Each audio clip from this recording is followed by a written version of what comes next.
নমস্কার, আমি আবার আজকে একটা ভিডিও করছি। নমস্কার। সকাল সকাল দেখুন, এখানে বল দুটো এখনও এসে পৌঁছায়নি। হ্যাঁ, আমার ভিডিও আপনারা দেখছেন, খুশি হচ্ছে, খুব ভালো লাগছে। দেখুন এরকম করে। হ্যাঁ, এইটার সামনে একটা বাতাবি লেবুর গাছ। দেখুন কত বাতাবি লেবু ধরে এটাতে, কিন্তু সেরকম স্বাদ নেয়। বাতাবি ধরলে ফলো করুন, সাবস্ক্রাইব করুন, ইউটিউবে দেখুন। আমার দেখুন, মুক্তি চাই থেকে আমি শুরু করেছি ভিডিওগুলো। আমার জীবনের ভিডিও।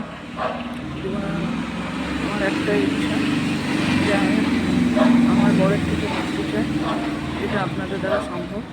আমি অ্যাড্রেসও বলে দিচ্ছি কোথায় কে থাকে। হ্যাঁ, সেখানে একটু যোগাযোগ করে যদি পারেন বলুন, কেউ কোনো মাধ্যম দিয়ে যদি আমার এটা সুবিধা হয়। হ্যাঁ, আজকে একটু মেঘ করেছে। হ্যাঁ, তাই জন্য দেখুন ওই ছাদে কত বসে আছে ইয়েরা, পায়রারা উড়ে যাচ্ছে। হ্যাঁ, সকালবেলা ওরা উড়ে ঘুরে বেড়াচ্ছে। এই যে আকাশে আজ একটু মেঘ করেছে। আমি এখানে থাকি, খুব কষ্ট করে থাকি বাপের বাড়িতে। আমি তো কোনো তরফে ইয়ে করি না, আপনাদের তো বলেছি, কোনো তরফে আমি সাপোর্ট করি না। একই রকম ব্যবহার সব তরফে করি। কারণ এত বিরক্ত মার আমার প্রতি, সবসময় ভাবে যে আমি গুরুকে এখানে আটকে রেখেছি। কিন্তু তাহলে আমি কেস পুলিশ কেন করতাম বলুন তো? হ্যাঁ, যাই হোক, আমার উপরে খুব বিরক্ত মা বরাবরই অবশ্য একটু।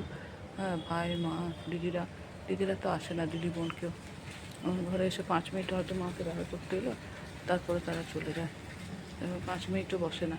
বড়রা তার বাইরে দাঁড়িয়ে থাকে। হ্যাঁ, এরকম অবস্থা আমার। ওরা তো কথা বলে না আমার সঙ্গে ভালো করে। হ্যাঁ, যাই হোক, কী করবো, ওরা তো কোনো কিছুতে এঙ্গেজও হয় না, আর আমি চাইও না এঙ্গেজ হতো, ওরা ছেড়ে দেয়। যদি আমিই চাইতাম তাহলে আমি পুলিশ কাছারি কোর্ট কেন করতাম? এই আমার ছেলের ভবিষ্যতে যে এইটা করছি, কত বড় আমার ছেলের ইয়ে। হ্যাঁ, কিন্তু কী করব, উপায় নেই। নানা রকম ইয়ে করে চেষ্টা করে যদি আমি এটা পাই, আমার ছেলে আর আমি কোনো রকম যদি মুক্তি পাই, কিন্তু কিছু করার নেই। আমার যদি কপালে থাকে হবে। হ্যাঁ, মেয়েদের জীবনে তো এরকম অনেক ভোগান্তি থাকে। যদি আমি এখন আমার আছে ভোগান্তির সময়, তাহলে ভুগতে হবে বলুন, কী করা যাবে? আরও মেয়েরা যারা এরকম করছেন তারা দেখুন। হ্যাঁ, এই সামনে দেখুন কত সুন্দর গাছটি, বড়। এখানে এক গাছ কমলা বাতাবি লেবু ধরে এখনও ধরে আছে, দেখছেন, শুরু হয়েছে। পুজোর আগেটায় ধরে যায়। পুজোতে ওদের দুর্গা পূজা আছে, নিয়ে যায় পুজো। পরে সেই বলছি, একটা বাজে ব্যবহার আমার বরের আমার সঙ্গে, কোনো দিনও ভালো ব্যবহার করে না। হ্যাঁ, কোনো দিন না।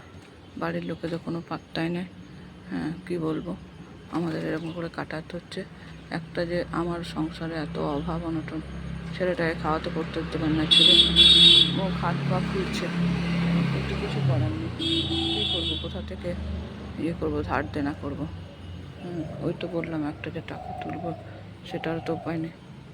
সে টাকাটাও ইয়ে নেই, কেউ সাপোর্ট করছে না।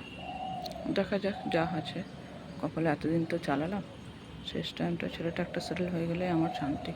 হ্যাঁ, দেখুন এই মানে এত অবস্থা। কেউ একটা চারপাশের এই ছেলেমেয়েরা, বললাম না আজকাল বাচ্চারাও খুব ইয়ে। হ্যাঁ, ওই গৌরী দেবীর মেয়ে, সেও এমন, মানে ভাবতে পারবেন না।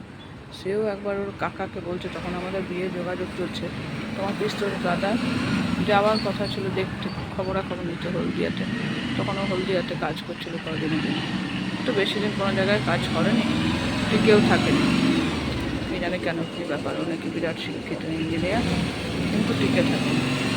যাই হোক, সেটা ব্যাপারটা জানি না। ওরা এত ঠক গোপনগিরি করে বিয়ে দিয়েছে যে আর কিছু বলার না। হ্যাঁ, যেটা ইয়ে করে কী বলে ওটাকে, সেটাই বলছি। ওইখান থেকে ওর মেয়ে, মানে দাদার মেয়ে সুচরিতা ব্যানার্জি, এখন চক্রবর্তী বিয়ে হয়েছে, ওর 2টো ছেলে হয়েছে নাকি শুনেছি, আমি জানি না তাও। হ্যাঁ, সেখান থেকে সে কাকুকে বারণ করেছে। কাকু একবার রেগে বলে ফেলেছিল, কাকুকে তো ঘরের ব্যাপারে কিছু বলা যাবে না। কাকু বলে দিয়েছে, আমার বাড়ির লোকেদের কিছু আমাকে বলবেন, আমাকে যা বলার বলবে। সে কাকুকে সাবধান করেছে, তুমি কিন্তু দেখা করবে না যদি কেউ দেখা করতে চায়। ভাবুন কী অবস্থা, যেমনি দাদা বৌদি ভাইয়ের মা বাবা, প্রত্যেক গোটা ফ্যামিলিটা নষ্ট। মামা মামি, মানে কিচ্ছু বলার নেই, তাদের ছেলেরা পর্যন্ত, ছেলে মেয়েরা কী অসভ্য ফ্যামিলি একটা। বারণ করেছি, দেখুন ও একটা মেয়ে, মেয়ের জীবনের এত বড় ক্ষতি। এই যে আমি যে ভুগছি, ওকে না বিয়ে দিলেই ভালো হতো। হ্যাঁ, এবারে আপনারা বলতে পারেন যে আপনি কেন বিয়ে করেন। হ্যাঁ, সেটা আমার বিয়ে করাটা বাড়ির লোকেরা, আমার মারা বলে তুই নাকি বিয়ে করার জন্য পাগল। ঠিক আছে, হয়েছিল, তোমরা বোঝাতে পারতে। আর যাই হোক, আমি তো চাইনি বিয়ে করতে। তো যাই হোক, আমি তো সব বলে কয়ে করেছি, ও তো বলে কয়ে করেনি, সবটাই গোপন। বলে কয়ে না করলে এটা তো খারাপ না? হ্যাঁ বলুন, এটা তো বিচ্ছির ব্যাপার। হ্যাঁ যাই হোক, এখনও বক দুটো এলো না, ওরা থাকে। আজ মেঘ করেছে, খুবই ভালো লাগছে ওয়েদারটা, ঠান্ডা ঠান্ডা হাওয়া। হ্যাঁ, আমি ব্যালকনিতে দাঁড়িয়ে, হ্যাঁ রাজপ্রাসাদ দাঁড়িয়েও ভালো লাগে না। কুঁড়ে ঘর ঝোপড়িতেই মনে হয়, আমি ঝোপড়িগুলো দেখি আর ভাবি যে আমার যদি এরকম একটা ঘর থাকতো। শ্বশুরবাড়িতে নুন ভাত খেয়েও ভালো লাগে, কিন্তু আমার জীবনের সংসার শ্বশুরবাড়ি কিছুই হলো না। হ্যাঁ, ভাবতে পারেন নিজের দ্বারা হলো না, আপনি দোষ দেবেন হয়তো, সবাই একসঙ্গে রয়েছে, আপনারা সবাই নিশ্চয়ই তাদের মতন আমি আর হলাম না। যাই হোক, দেখবেন, আপনারা ফলো করুন আর মতামত জানান। ধন্যবাদ।